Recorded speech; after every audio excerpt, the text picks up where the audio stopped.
Good day, mga kayang master, eto na ang susunod na kabanata ni Mr. Daryl Darby pero bago ang lahat pa-like and share and subscribe ang ating channel, at pindutin ang notification bell para lagi kayong updated sa lahat ng kabanata, at eto na rin ang full chapter ni Mr. Daryl Darby kaya abang-abang na lang po sa iba pang mga kabanata. Marami pong salamat. Ang asawa kong tinitingala ng lahat. Kabanata 2443. Matapos niyang magsalita, galit ang lahat sa kanilang paligid. Ang taong ito ay napakahamak. Siya ay magiging isang banta hanggat siya ay nasa paligid. Tama iyan. Hindi ko akalain na siya ay alagad ni Master Rama. Hindi yun sorpresa. Kinuha siya ni Master Rama bilang kanyang alagad, natural, nais niyang magsisi siya. Gayunpaman, hindi mabago ng taong ito ang kanyang pag-uugali at pumatay kay Master Rama. Bukod dito, sinaktan pa niya si Sect Master Darby. Lahat ay malalim sa talakayan at narinig ni Daryl ang bawat salita nang siya ay nagalit. Si Donahue ay kakilakilabot, kasuklam-suklam at kasamaan. Ang hindi ko inaasahan ay lokohin niya ako upang makuha ang Dragon Ball. Iyon ang pinakamahalagang item mula sa lahat ng kayamanan ni Emperor Zuan Yuan, naisip niya habang sumasakit ang kanyang puso. Bigla, tumayo si Era at sinabi, nang nasa dagat kami, inalis ni Donahue ang kayamanan ng dibdib mula sa Simaki clan. Gayunpaman, nang umalis siya kanina, ang kayamanan ng dibdib ay wala kahit saan. Tinago niya yata ito sa kung saan. Magkasamang tumanggo sina Ambrose at Heather. Nang marinig niya iyon, kumurap si Daryl nang mabilis niyang ibinigay ang utos, bilisan mo, hanapin mo ang paligid ng kampo. Huwag palampasin ang anumang sulok. Maghanap ng lubusan. Nang sinabi niya iyon, isang ngiti ang lumitaw sa mukha ni Daryl habang nakatingin kay Era. Ipinagmamalaki niya kung gaano katalinuhan ang kanyang anak na babae. Hindi man lang niya inisip iyon. Si Chester ang unang bumalik. Daryl, nakikita mo kung ano ito haha. Si Donahue ay isang kasuklam-suklam, itinago niya ang item sa isang yungib sa paligid ng kagubatan sa hilaga, tuwang sigaw niya. Ang ilang mga sundalo ay nagdala ng isang sinaunang bato na dibdib na itinago ni Donahue. Labis na nasabik si Daryl habang naglalakad siya palapit at nakita niyang may puwang sa tuktok ng dibdib. Ang laki ng puwang ay tumugma sa laki ng Dragon Ball na perpekto. Panatilihin ito ng maayos at magpadala ng ilang mga tao upang bantayan ang yungib. Tiyak na babalik si Donahue upang kunin ito, kaagad na utos ni Daryl habang ang kanyang mga mata ay nagniningning sa galit. Kung hindi ninakaw ni Donahue ang Dragon Ball, mabubuksan ko ngayon ang kahon ng kayamanan at makuha ang kayamanan na iniiwan ni Emperor Zuan Yuan, naisip niya. Samantala, nakarating na si Donahue sa kampo ng tribo ng Raksasa at iniutos sa ilang mga sundalo na pumunta sa yungib upang kunin ang dibdib. Matapos nilang ayusin iyon, nag-chat si Donahue sa kampo kasama si Amastan sandali. Sina Amastan at Donahue ay parehong malupit na tao. Nagbahagi sila ng magkatulad na pananaw at pagpapahalaga, at pareho silang masaya na nag-chat.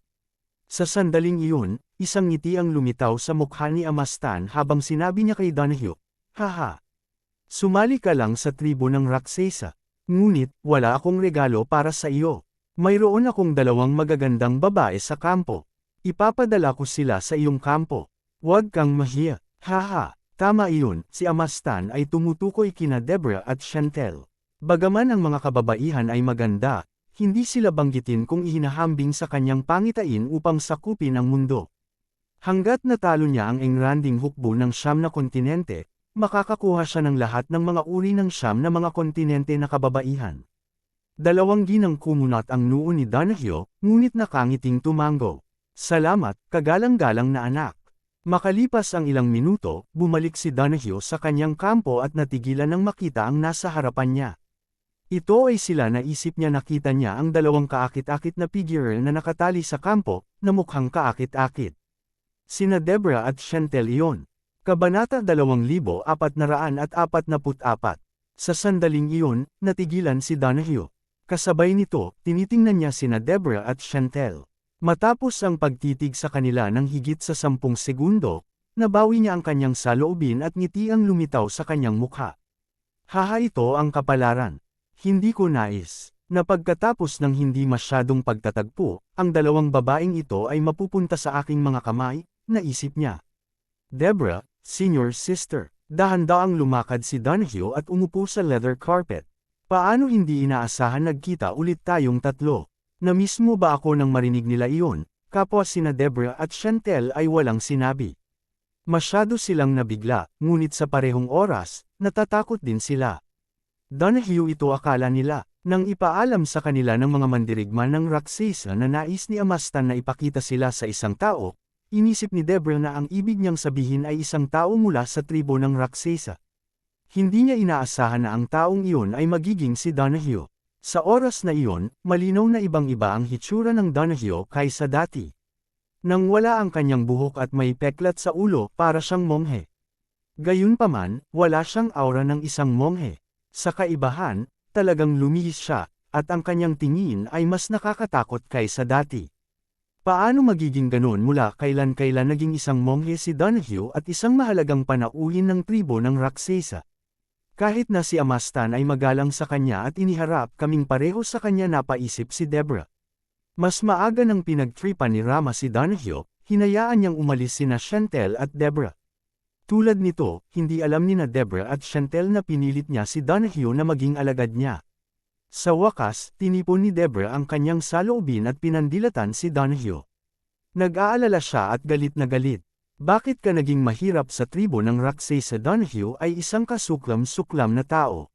Dapat ay sumali siya sa tribo ng Raksesa dahil tinatrato nila siya ng may respeto. Hindi yan maaaring mali, naisip niya. Nagdilim ang mukha ni Donahue at talagang nababagabag siya. Isang kakulangan, senior sister, mali ang sinabi mo. Nagsaliksik ako sa buong mundo at magmula kailan ako naging isang mahirap na tao. Nagtatrabaho lang ako sa tribo ng Raksesa. Hayaan mong sabihin ko sa iyo, ang 9 na mga kontinente ay magiging akin sa hinaharap. Ang tribo ng Raksesa ay ang mga sundalo lamang sa harap na makakatulong sa akin na malinis ang mga hadlang. Idiot! Marahan na bamulong si Deborah at ibinaling ang kanyang ulo sa gilid, hindi nais na kausapin siya. Tulad ng isang kasuklam-suklam na tao. Nakakainis na tingnan pa siya, naisip niya. Galit na galit si Donahue sa ugali ni Deborah. Tumayo siya kaagad at malamig na ngumiti habang sinasabi, Deborah, tigilan mo ang pag-arte ng parangal. Huwag kalimutan na nasa kamay mo ako ngayon. Tatawagan kita bilang senior sister kung igagalang pa rin kita. Kung hindi ka kumikilos matalino, huwag kalimutan, alipin mo lang ako. Ikaw na mula ang mukha ni Deborah.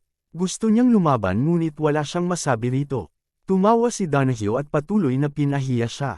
Gayun din, narinig kong pareho kayong sumusunod sa matatanggap na anak na kagalang-galang, at naging guro niya pa. Anong kakila-kilabot na balak ang mayroon ka sa likod nito? Sa wakas, si Chantel, na nanahimik sa buong oras na ito, ay sumigaw, masyado ka. Si Deborah at ako ay naging guro ni Alaric upang magturo sa kanya tungkol sa pag-uugali at sibilisasyon ng 9 na kontinente. Inaasahan namin na mapamunuan niya ang tribo ng Raksesa palabas ng kanilang ligaw at hindi sibilisadong kultura.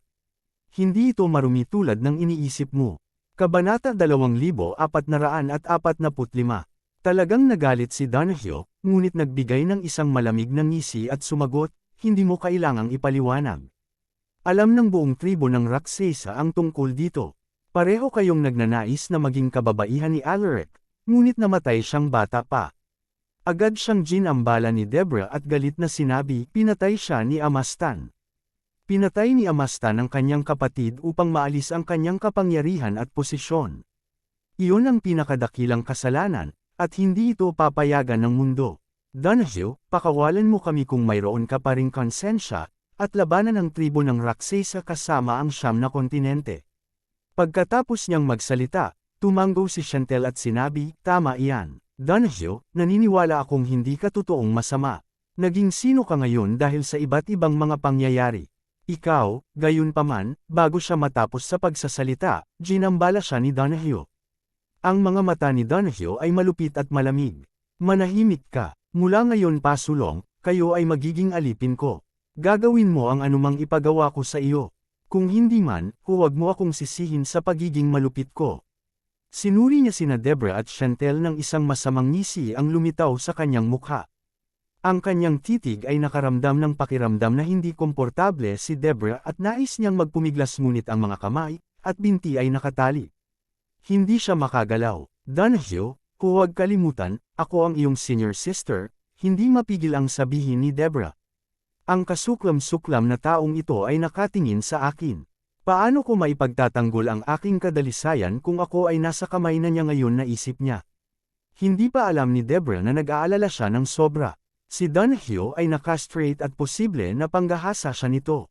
Sampal. Kaagad pagkatapos niyang magsalita, si Donahue ay gumawa ng malalaking hakbang patungo sa kanila at sinampal ang mukha ni Deborah nang walang babala. Isang nagulat na daing ang nagmula kay Deborah at lumitaw ang pulang marka ng palad sa kanyang magandang mukha. Sa pagkakataong iyon, laking gulat at galit ni Deborah habang nakatitig kay Donahue ngunit hindi siya makapagsalita. Malamig na pinagtawanan siya ni Donahue, "Senior sister, tingin mo junior mo talaga ako. Sumali ako sa Forgotten Valley para lamang sa aking kaginhawaan. Isa ka lang ordinaryong babae. Itigil ang paggamit ng pagkakakilanlan ng senior sister upang makausap ako. Pinatay ko ang guro, sa palagay mo nagmamalasakit ako sa iyo sa oras na iyon." Nanginginig sina Deborah at Chantel. Pareho silang natigilan. Si Donahue ay masyadong malupit, pinatay niya ang sarili niyang master tulad ng isang deviant at malupit na kilos. Talagang kabilang siya sa parehong angkan ni Ama Stan, na pumatay sa kanyang kapatid para sa kanyang kapangyarihan at posisyon, naisip nila. Sa sandaling iyon, tinipon ni Chantel ang kanyang mga saloobin, at ang kanyang mga mata ay nagningning sa kawalan ng pag-asa. Donahue, mangyaring huminto, mangyaring nakalimutan mo ba kung gaano kapag kalalaki at talino noong nagpakasal kami, nais mong palawakin at paunlarin ang Westrington. Sa aking puso, ang matandang Donahue ay isang tunay at kagalang-galang na tao. Gayunpaman, nagbago ka ngayon. Nagbago ka sa isang taong nakakatakot kaysa sa dyablo. Alam kong nagkamali ako at hindi ako dumaan sa mga hamon sa iyo, ngunit umaasa pa rin ako na titigil ka at magsisi ka ngayon. Si Donahue ay may malamig na ngisi ngunit hindi nagsalita. Nagsimulang magsalita ng mas emosyonal si Chantel. Donahue, kung huminto ka at magsisi, maaari pa rin tayong magsama. Okay, hindi na kita iiwan ulit sa hinaharap, at susundan kita sa buong buhay ko, susundan kita. Taos puso mula sa kaibuturan ng kanyang puso si Chantel. Palagi siyang nagkonsensya tungkol sa Donahue. Nang makita siya sa paglalakbay patungo sa pagiging isang demonyo at nagsimulang lumubog, at palalim dito. Nais niyang tulungan siyang tumigil at magsisi. Ang totoo, siya ay isang napaka-tradisyonal na babae. Matapos niyang wakasan ang kanyang relasyon kay Donahue, tiyak na walang pagkakataon na bumalik siya sa kanyang desisyon. Gayunpaman, alam ni Chantel na sumali si Donahue sa tribo ng Raksasa. Kung tutulong siya sa tribo ng Raksasa, ang 9 na mga kontinente ay kakaharapin ang malalaking hamon sa kanilang hinaharap na laban habang ang Donahue ay mayroong skybreak ang axe. Sa ilalim ng mga pangyayaring iyon, nais ni Chantel na gamitin ang kanyang lambot at kahinahunan upang maimpluwensyahan si Donahue, upang matulungan siyang tumigil at magsisi. Kabanata 2446. Gayunpaman, si Donahue ay hindi na ang parehong tao mula sa 2 taon na ang nakakaraan. Dati ay nagsisisi sana siya nang marinig ang mga sinabi ni Chantel. Bagaman maraming mga kababa-ihan ang nasa paligid niya, si Chantel lamang ang babaeng minahal niya. Gayunpaman, nakadama ng labis na inis si Donahue na marinig ang mga salitang nagmula sa Chantel. Nais mo bang makasama ulit ako? Ang kanyang mga mata ay nasusunog habang nakatingin kay Chantel at nagpeke siya ng ngiti. Nais mong maging aking babae muli? Hindi mapigilan ni Chantel na manginig. Masyadong nakakatakot ang tingin ni Donahue, ngunit tumango pa rin si Chantel. Alang-alang sa 9 na mga kontinente, at upang matulungan si Donahue na iwanan ang sarili niyang dyablo, wala akong pinagsisisihan, na isip niya. Tumingin sa langit si Donahue at tumawa na para bang narinig niya ang pinakadakilang biro kailanman. Tinignan niya tuloy si Chantel. Ikaw, hinanap kita ng husto, ngunit ikaw, at ang iyong puso, ay umalis na kay Zubaji. Nang sa wakas ay muli kaming nagkasama, handa akong pakawalan iyon. Gusto ko lang sanang bumalik sa iyo, ngunit ano ang ginawa mo? Sinabi mo na hindi kami pinagsama upang magsama at sinabi mo ang napakaraming masasakit na bagay. Ngayon, nais mong bumalik sa akin. Sino sa palagay mo ako kasabay nito? May isang boses na hindi tumitigil sa pagngalngal sa kanyang puso. Hindi na ako kumpletong lalaki. Bakit kailangan ko pa ng babae nang gusto kong bigyan ka ng kaligayahan, tinanggihan mo ako. Ngayon kapag wala akong hiwalay sa aking kapangyarihan, nais mong bumalik sa akin. Haha, gaano ka-iron, naisip niya.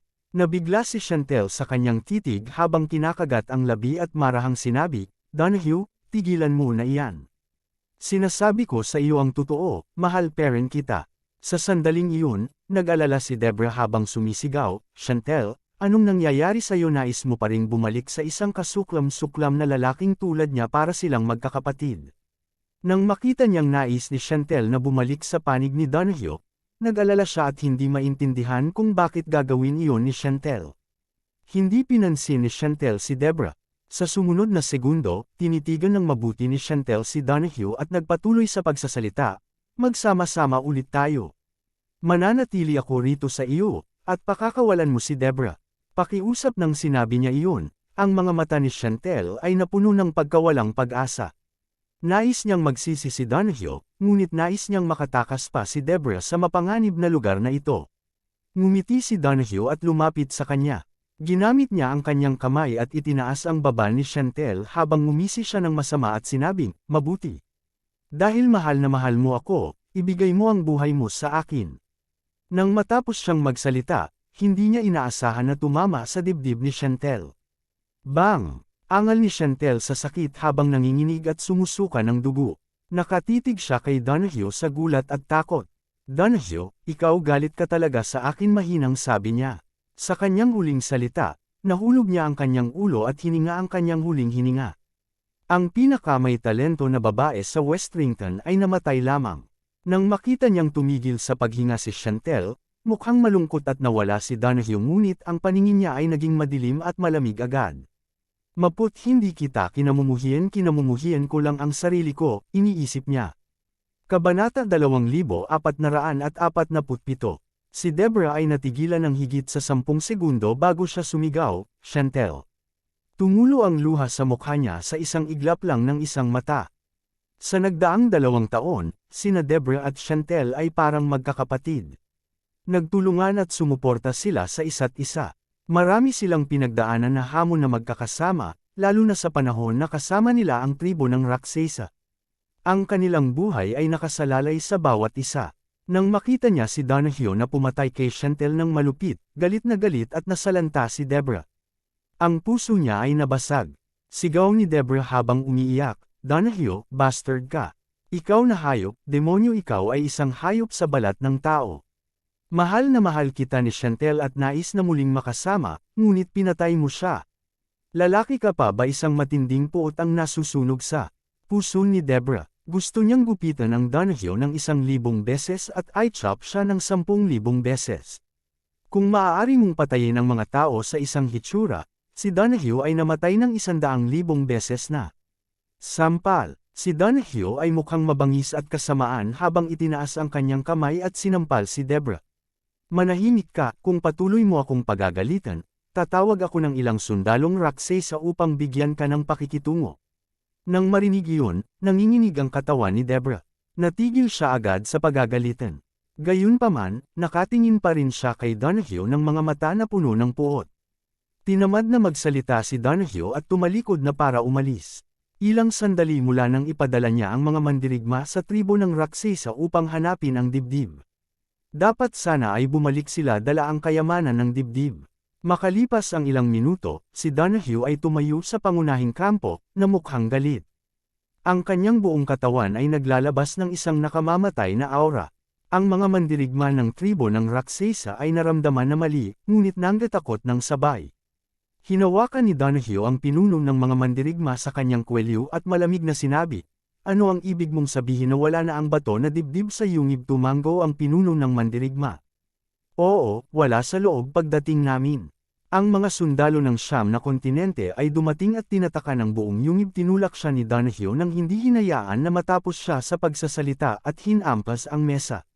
Sa itsura nito, ang kayamanan ng dibdib ng Simaki clan ay nakalapag sa mga kamay ni Daryl. Hindi ako nasisiyahan tungkol dito. Akala ko makukuha ko ang kayamanan ni Emperor Zuan Yuan. Hindi ko inaasahan na ang aking bato sa dibdib at ang Dragon Ball ni Daryl ay nasa kamay ng iba. Mabuti pa yan. Natalo ni Daryl ang Dragon Ball, kaya't hindi niya mabubuksan ang bato na dibdib. At hindi niya magagawang talunin ang Rockset sa army, naisip niya.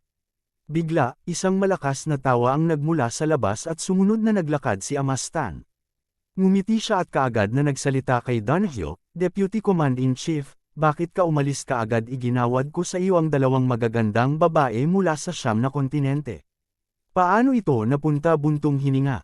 Si Donahue ay hindi na isang kumpletong tao, at nakaramdam siya ng kakilakilabot nang marinig niya ang sinabi ni Amastan. Gayunpaman, pinisil pa rin niya ang isang ngiti. Salamat, kagalang-galang na anak, sa iyong pag-aalala. Mabuti lang tumanggo si Amastan at may naisip siya ng seryoso niyang sinabi, Deputy Commander-in-Chief, sa iyong palagay, paano namin masisira ang engranding hukbo ng siyam na continents? Sa totoo lang, ang ligaw na hayop ng tropa ng Rockset sa tribe ay papunta na dito. Gayunpaman, bilang kagalang-galang na anak, wala pa rin akong buong kumpiyansa sa aking puso. Si Donahue ay nanatiling tahimik sandali at marahang sinabi, bagaman ang lakas ng Rockset ay talagang makapangyarihan, ang teritoryo ng siyam na kontinente ay napakalaki, at mayroon silang maraming malalakas na mandirigma. Mahirap manalo sa laban kung tayo ay magtungo sa ulo. Kung nais mong manalo sa laban na ito nang may pinakamaliit na nasawi, mayroong isang tao na ang susi. Sino? Naging seryoso si Amastan sa pagtatanong niya. Huminga ng malalim si Donahue at sinabi ng malinaw ang bawat salitang, ang tagapayo ng militar ng hukbo ng North Mona, Zhang Ju. Ang taong ito ay mapaghangad at nais niyang maghiganti laban kay Daryl. Gayunpaman, ilang araw na ang nakalilipas, hinikayat ni Daryl ang Zhang Ju sa tulong ni Chang'e. Ngunit alam ko na si Zhang Ju ay hindi pa rin sumuko kay Daryl. Nang magsalita siya, seryosong tumingin si Donahue kay Amastan. Naghihintay pa rin si Zhang Ju para sa muling paglitaw ni Yang Jian upang makuha muli ang kapangyarihan ng militar sa hukbo ng North Mona. Gayunpaman, hindi pa rin alam ni Zhang Ju na patay na si Yang Jian. Ang plano ko ay upang maghanap ng paraan upang ipaalam kay Zhang Ju ang tungkol sa pagkamatay ni Yang Jian. Pagkatapos, bibigyan mo siya ng isang paanyaya na sumali sa amin. Tiyak na tutulungan kami ni Zhang Ju. Kung gayon, kahit na si Daryl ay kasing lakas ng isang Diyos, hindi niya kailanman matatalo ang engranding hukbo ng tribo ng Rockset.